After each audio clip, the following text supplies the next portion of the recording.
Good evening and welcome to Law Talk, the show that brings the law, the events of the day, and the Constitution to you each month.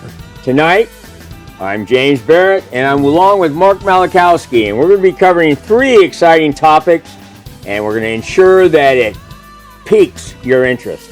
Mark, what do we have tonight? Well, Jim, tonight we have the Kincaid will and trust dispute as our first segment, and then we have the ins and outs of dissolution. And then finally, we have DUI defense.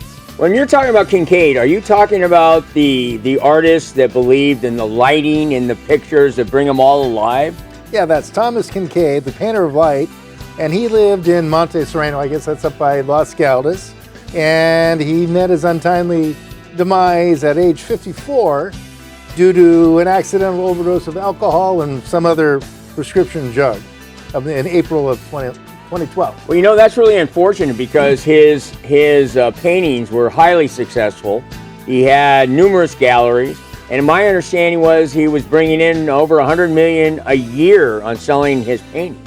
Yeah, he was making bank, and what happened here, he had he was separated from his wife for about 30 years, Annette Kincaid, and he had 4 children, and the estimated fortune was about $66 million. And but Mrs. Kincaid filed for divorce 2 years before Thomas Kincaid died, but it doesn't look like they finished all the paperwork on that, so they're still technically married. Well, that's interesting because our next subject is going to be talking about divorce and dissolution. But how did that affect this case, Mark? Well, in the last 18 months of his life, he met a young woman, Amy Pinto Walsh, and they started, she started living with him, and was living with him at the time of his death. And I think she became his advanced health care director of attorney, and I think probably his DPA and a couple things like that. And then he amended his estate about 5 months before he passed away. And that's kind of what the whole dispute is about.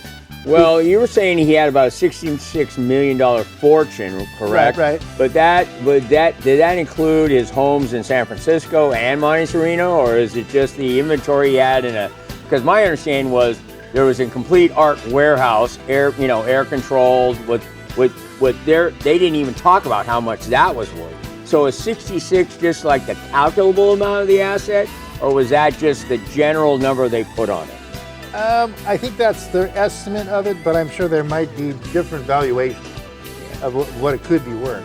Now, one thing he had was that he had a $10 million mansion, and that he left to his new girlfriend. That was Pinto Walsh. Yeah, Pinto Walsh. And what happened is that he wrote what's called a codicil, which is basically amendment to a will. Okay. And it was holographic, which means it was handwritten. Now, a lot of people say, well, a handwritten will, without witnesses, that's no good. But actually in California, a handwritten will, and if it's identifiable as his handwriting, that will pass as a will, and you don't have to have a lawyer involved or anything.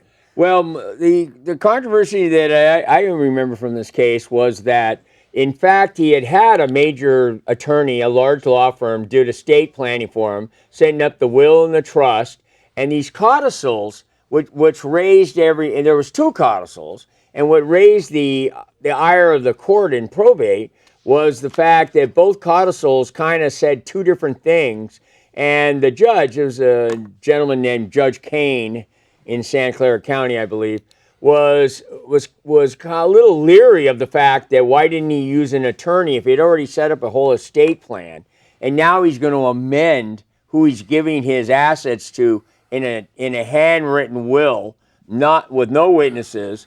And I also understand that it was written in like chicken scratch.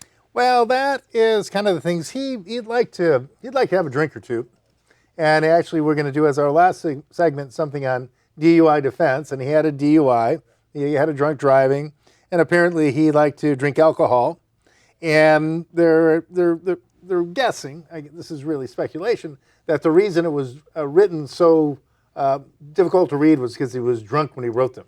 Okay, well, then that brings up the question of capacity. Because when you're doing any kind of estate documents, you're supposed to have the capacity to be able to make the decision to give the assets to the person, the beneficiary you're choosing. So was capacity raised in this? Well, I think it was, but I think what's interesting on that whole issue is that to make a will, you don't have testamentary capacity is a relatively low bar. And another thing that's a relatively low bar is getting married.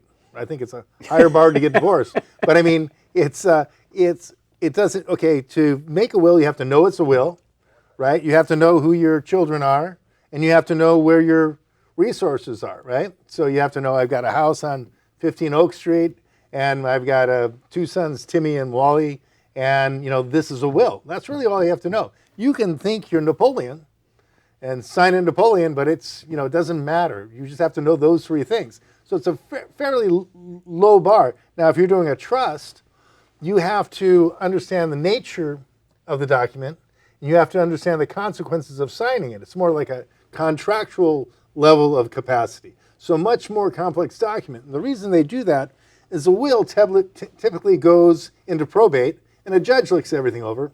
If you do a trust, you can avoid probate, and that's the reason a lot of people do living trusts. In the olden days, the only people who had trusts were like Rockefellers and really rich people, but then they changed it and said, well, regular folks can have a living trust and they can put their house into that trust and it can pass without probate.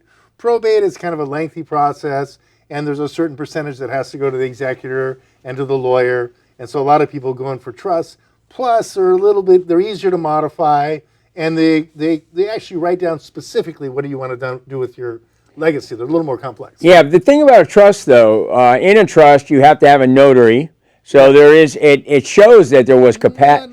Well, most trusts in California, you got to have a notary sign off. Not that the notary explains the trust, right, but that the notary witnesses the signing of the trust. And even amendments to a trust, technically, not a will. A will is a witness, or like you were talking about. But a trust, you need to have a notary sign. Even on amendments, you're supposed to have a notary sign off on the trust, showing that you were the person that actually signed it, not somebody else out of your family. Well, okay, so there's different rules, but there's not really anything like a holographic trust. No, there's not. So, no. But I'm just saying there's different levels of capacity, and when you start looking at dementia and different things of lack of capacity, being drunk's not that bad. I mean, as far as not knowing what's going on, a lot of drunk people are pretty operational. Yeah. And so, just because someone's drunk doesn't mean that they don't have the capacity. And especially this guy seems like he was, a pretty... but he was a very astute businessman. No, but not only that, but he was an alcoholic who drank a lot all the time. Oh, and so probably he was used to that and still getting along. But anyway, yeah, that was because whether they could, not so much it was not very legible, but was he so drunk that he couldn't understand that this was a will he was writing. So what happened with all of this? Did they go to court and have to fight it out there, Mark? Well, this is where it gets interesting. Okay, so the wife, who's still the wife, even heading to be the ex-wife, but still technically the wife, finds out that the first holographic will is in 2011 gives the mansion and $10 million to Miss Pinto Walsh. And there's something about to create a museum for public to view his art. Now, this is a little tricky because that language makes it sound like maybe she's just the trustee and she doesn't actually get the $10 million in the mansion. Maybe she's just a trustee of it, and maybe she can get a salary, maybe 1% a year or something, right? And then maybe she talked to somebody, and then a little bit later, they realized that codicil didn't sound so good, right? Maybe she found out maybe this one's not going to fly. Yeah. So later, November 18th in 2012, there's a second codicil, and that one gives the $10 and the mansion just directly to her. Yeah, well, see, the second codicil sounds better. Like it's much better for Miss Pinto Walsh because right.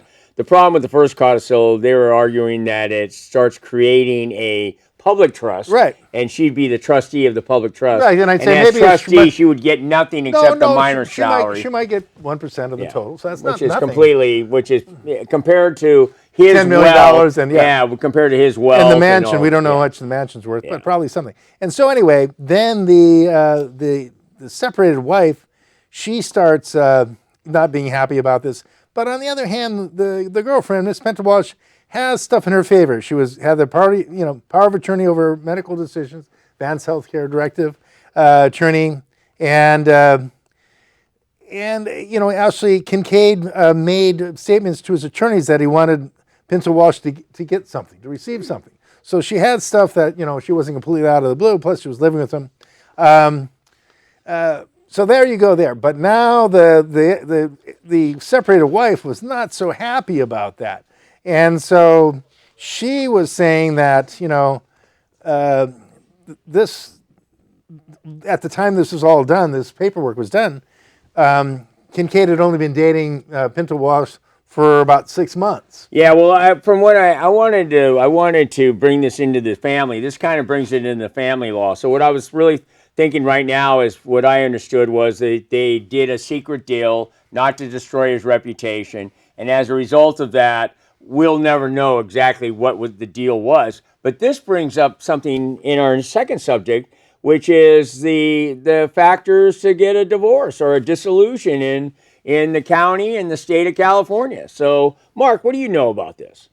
Well, on this particular case, I think when it started getting more interesting, Kincaid's ex-wife or soon-to-be ex-wife painted his girlfriend, painted like painter, so as a greedy and money-hungry, and simply wanted to bleed the man's estate dry, and that the ex-wife claimed that the girlfriend was jeopardizing the claims of the rightful heirs, and so that would be her stance. But she kind of painted a bad. Okay, well, let's character. talk about that. How that it really applies in California. California is a community property state, and it's also a no-fault divorce. And this no-fault divorce system is a way that people can get a divorce without having to prove somebody's evil. So what just happened in that last case we were talking about, we moved into what a divorce really is, because this was a good lead-in.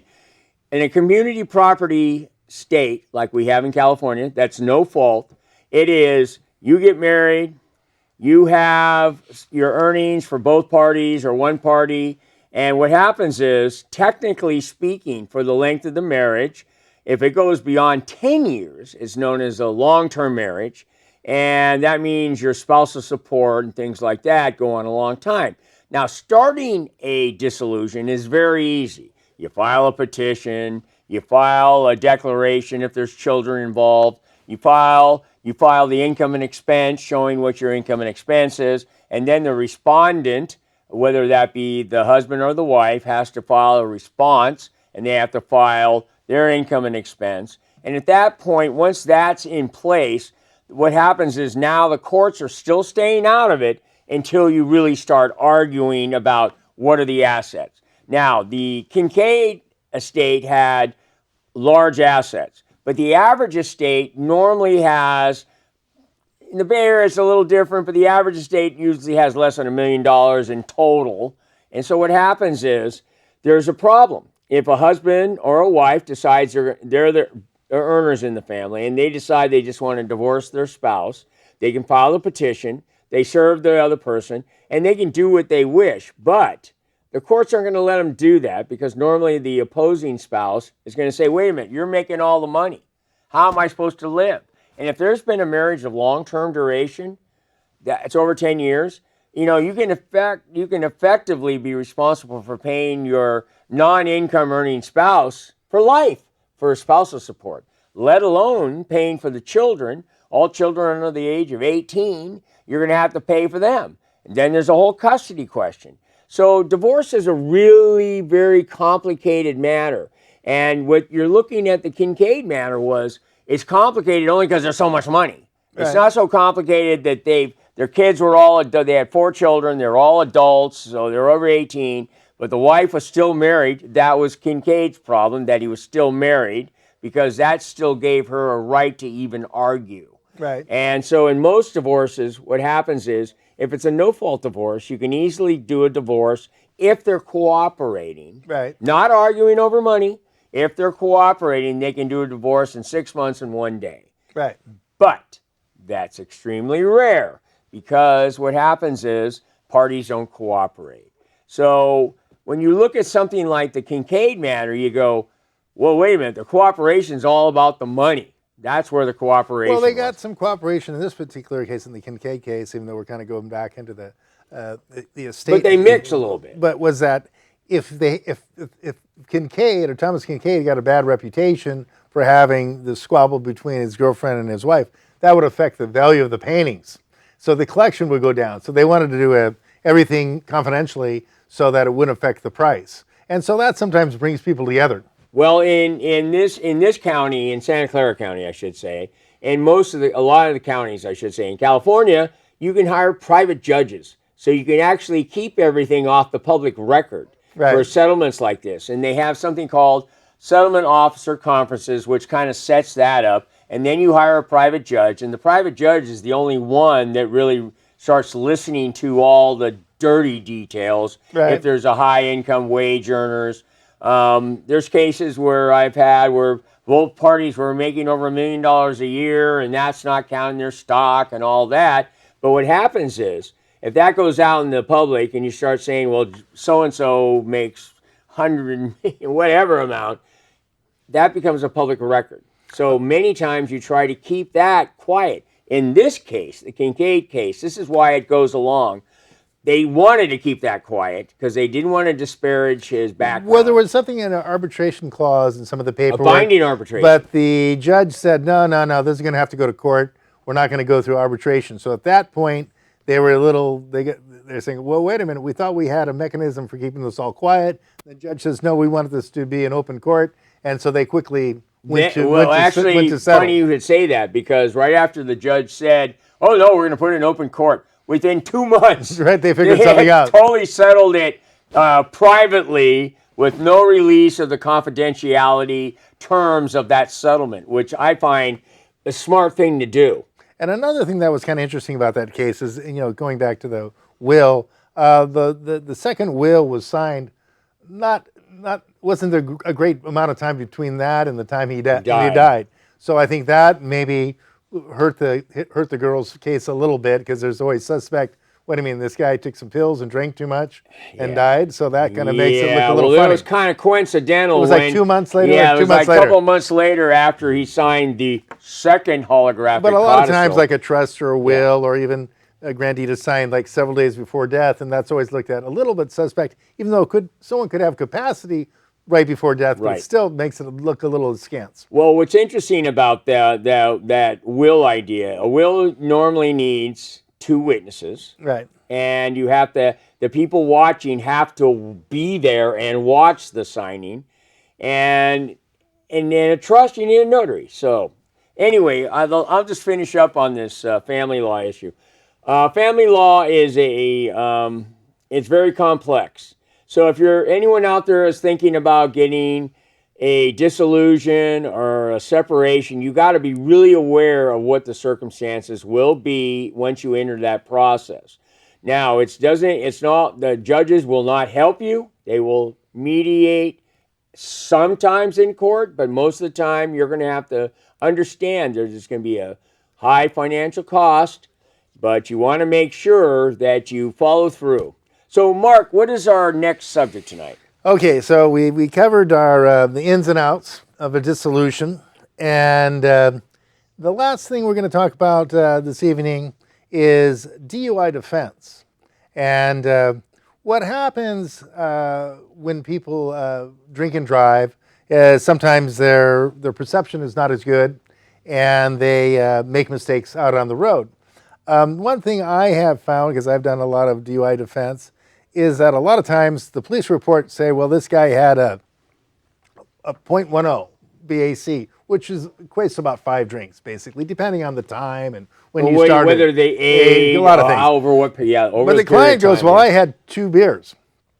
But you start to look at it, and I think after people have 2 or 3 beers, maybe they lose track of how many beers they have. I'm saying. Yeah, it was 2 the first hour. Yeah. 3 the second. Well, and also sometimes bartenders put more than 1 Allenson and that kind of thing. Now you're talking mixed drinks. Mixed drinks. So there can be some stuff like that. And then there's all kinds of things about when you get pulled over and when you had your last drink. For example, they have Boilermakers, which are beer and whiskey, right? Well, when you drink the beer, that opens up your stomach and it's going food, food, food. And then when you hit it with the whiskey, that whiskey goes right in your bloodstream. So you get hit hard then. So that's one reason you get that rush or that sudden impact. So depending on what you're drinking, hence why they do it. That's why it's a cheap way to get there quick. But I mean, the point is, your body reacts differently to different liquors and how much food you've eaten. Also, there are some confusing things. Soy sauce, white bread, a couple other things can actually give you a little bit of a BAC. So because when you're doing the breathalyzer, it doesn't measure alcohol per se. It measures like an aldehyde kind of thing. So it picks up a lot of different things. So there's a bunch of complicated chemistry involved in it. And there's also a rising alcohol and a decreasing alcohol. So there's different graphs that go with how alcohol arrives in your bloodstream. And then if you take a breathalyzer, you're taking a very small sample of that's the air that's coming off the blood in your lungs, and you're multiplying that times 2,400 times to guess what's in your bloodstream. So anytime you multiply something by 24 times, there's a chance of error. Right. So there's a lot of uncertainties. Like I had a case where the person had a 0.18 BAC, which is reasonably high, and I think 0.20 is a felony. But I managed to get that an order to set aside or a reinstatement at the DMV, and then I prevailed at that hearing. And so technical grounds, on the blood test, and then I got the 0.18 BAC DUI dismissed in Superior Court for other technical grounds. But one thing about it, that driver actually there was some things in the road and he avoided them. And so he had good driving. So it wasn't like he did bad driving. Bad driving really counts against you. Yeah, that's what I was going to bring up, because you really don't get pulled over. The police in this day and age have so many things going on. Unless you're weaving and literally running into a car or obviously doing something wrong on the road, you won't even get their attention. Now, if you crash into a car by the side of the road, of course the first thing they're gonna ask, would you have to drink? And I'm gonna tell you, all of our viewers, you have to understand one thing. You never talk to the police. If they ask you had a drink, you say, I don't drink. If they ask you, why did this happen? Cat ran across the road. Any number of things. But the last thing you do is start talking to the police and explaining. Because the first thing they're going to notice is your eyes, your slurred speech, or the way you're talking. That will trigger them out of the car. So what you do is, you ever get pulled over, and maybe you've had a couple, I'm not saying I want you to drink and drive. You hand them your insurance and your license, and that is it. Well, another thing that you may want to do is just say, look, I want to talk to my attorney. I've got nothing to say. But now if they ask you to get out of the car, you got to get out of the car. You got to get out of the car. And some people say you don't got to give them your license. You can leave the window rolled up. That's not going to work out for you. That is... Because what happened, they did a whole thing called a welfare check. See, you used to have a warrant. But now they can go, Mr. Smith might not be feeling well in his house, so we're going to break down the door. We're going to break down the door and see how he's doing. Just to help them, right? So the Fourth Amendment's kind of, ever since the Patriot Act, it's kind of out the window. Yeah, it's been thrown So that out. part of the Constitution you might as well forget about. But I think one thing that's important, particularly in this case, the defendant was very, very helpful and very polite to the cop, right? And so it's not something, well, this kind of came up the other day in Minnesota, but cops kind of have this thing called contempt of cop. It's not a rule that's written down, but contempt of cop is not a good idea if you're a civilian, because this guy's armed and he's got things to do and he's busy and he doesn't really need people giving him guff. So if you go, look, I've got nothing to say, I want to talk to my attorney, and you sit on the ground and you let him cuff you and you get pulled away. I mean, it's like I had a case, and it was a restraining order case. But the guy, the cops came and says, there's a problem here. Someone complained about it. The guy turns around and goes, and say, cuff me. And the judge looked at that and go, well, this guy, he might have been causing a ruckus, but as soon as the cops showed up, he turned around and presented his hands His for cuff. wrist for handcuff. So if you don't let the cops cuff you, if you don't get out of the car, if they have to break the window and drag you out, you're getting yourself in a lot of problems. You could possibly get off with absolutely nothing if you behave. Well, let's properly. talk about this for a second, because just because you've had a couple of drinks, I'm going to say this at a couple different levels. The DUI law isn't about whether you necessarily go over a certain amount. You could have one drink, and if you could still get a you DUI. could still get a DUI, because they have two different types. There's 23, 153A and B. Right. And so That's why they call it a deuce. Yeah. And then what will happen is you were driving. It's called driving while impaired. Right. It's not I'm driving while intoxicated. Well, they could also say, well, you didn't sleep last night. When's the last time you slept? Yeah. Are you on prescription drugs? You can be impaired without non-recreational. Well, prescription drugs is a whole nother world Right. that we don't want to ever say you're on medication while you've been pulled over for any type of DUI, because they'll turn that into the next Well, story. I'm just saying, in general, you have to understand the police's job is to elicit confessions, and they're experts. They go to classes and seminars. You're a civilian in kind of a battlefield conditions in this thing, and you can say, okay, I want to talk to my attorney, and you might get arrested. But really, at least you don't. But you're better off on the conviction, right? So be polite.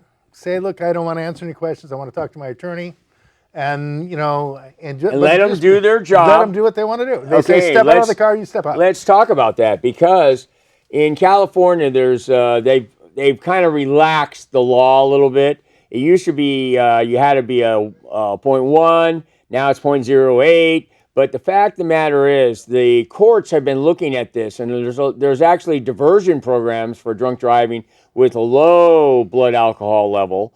And those diversion programs involve when you cooperated with the police, right, and you have a low blood alcohol level, and you didn't do any damage. And you didn't hit another car. You didn't hit another car. You didn't hit a fire extinguisher, Yeah, right. And so if you're out to dinner with your family and you have a couple of glasses of wine, it's better to think about it. So I'm going to leave this off a little bit, Mark. First of all, you shouldn't be drinking and driving. I'm going to be really straight up. The world is a dangerous place, and there's a lot of drivers that don't know how to drive properly. But you don't want to be one of them. You want to do what's best for the road and be safe. And if you do have a problem with a DUI, make sure you secure counsel immediately. Oh, another thing is the public defender will not help you. Yeah, and you should talk to an attorney, and you should deal with the DMV right away. Right. And the next morning, no matter how bad you feel, you should get an attorney and start talking to the DMV. All right. Because you can miss your 10-day deadline. Okay, well, that's something for another show, and thanks, Mark. And I want to say thank you, everyone, for watching us tonight. This is Law Talk. We're coming back to bring the law, the Constitution, and the events of the day to you each month. Thanks, Mark. All right, Jim.